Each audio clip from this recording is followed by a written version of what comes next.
पिछले एक हफ्ते में कोरोना वायरस के मामलों में वैश्विक स्तर पर बढ़ोतरी हुई है। 12 से 18 जुलाई 2021 के बीच के आंकड़ों के आधार पर विश्व स्वास्थ्य संगठन ने बढ़ते मामलों पर चिंता जताई है। पिछले हफ्ते रोजाना 4 लाख मामले रिपोर्ट हो रहे थे, जबकि इस हफ्ते रोजाना 4,90,000 से ज्यादा कोरोना के नए मामले सामने आ रहे हैं। WHO ने माना है कि विश्व के कई देशों में कोरोना की तीसरी लहर आ चुकी है। आइए जानते हैं कि कोरोना के कौन सा वेरिएंट सबसे ज्यादा खतरनाक है, जिसकी वजह से तीसरी लहर आ सकती है।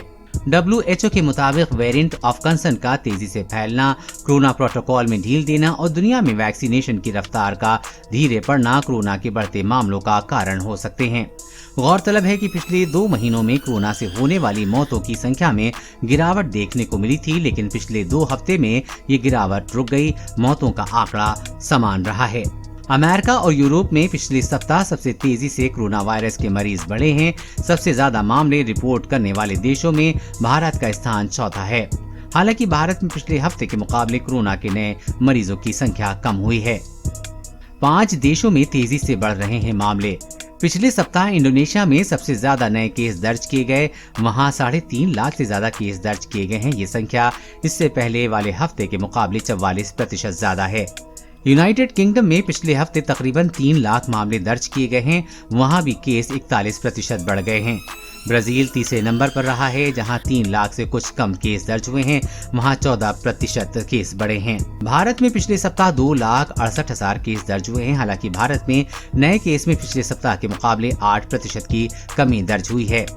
अमेरिका में 2.25 लाख के करीब 2,16,433 मामले दर्ज हुए हैं। हालांकि पिछले सप्ताह के मुकाबले वहां 68% केस बढ़ गए हैं।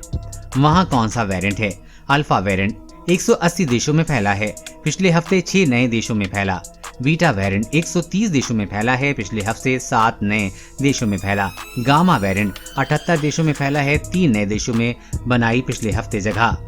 डेल्टा वेरिएंट की वेरिएंट अब 124 देशों में फैल चुका है। पिछले एक हफ्ते में 13 नए देशों में इसे तेजी से संक्रमित करने वाले वेरिएंट ने अपनी जगह बनाई है। कोरोना के इस रूप में आएगी तीसरी लहर। चीन में हुई एक स्टडी में पता चला है कि डेल्टा वेरिएंट 4 दिन के अंदर व्यक्ति को संक्रमित कर देता है, यानी कि उसका PCR टेस्ट 4 दिन में ही पॉजिटिव आ जाता है। कोरोना वायरस के साधारण वेरिएंट के मुकाबले डेल्टा वेरिएंट से संक्रमित व्यक्ति का वायरल लोड 1200 गुना ज्यादा हो सकता है। वायरस का ऐसा रूप जो कि वेरिएंट ऑफ कंसर्न नहीं है, वो कम खतरनाक है, जबकि वेरिएंट ऑफ कंसर्न से खतरा ज्यादा है। कोरोना वायरस और कोरोना वैक्सीन से जुड़ी हर अपडेट पाने के लिए चैनल को सब्सक्राइब करें।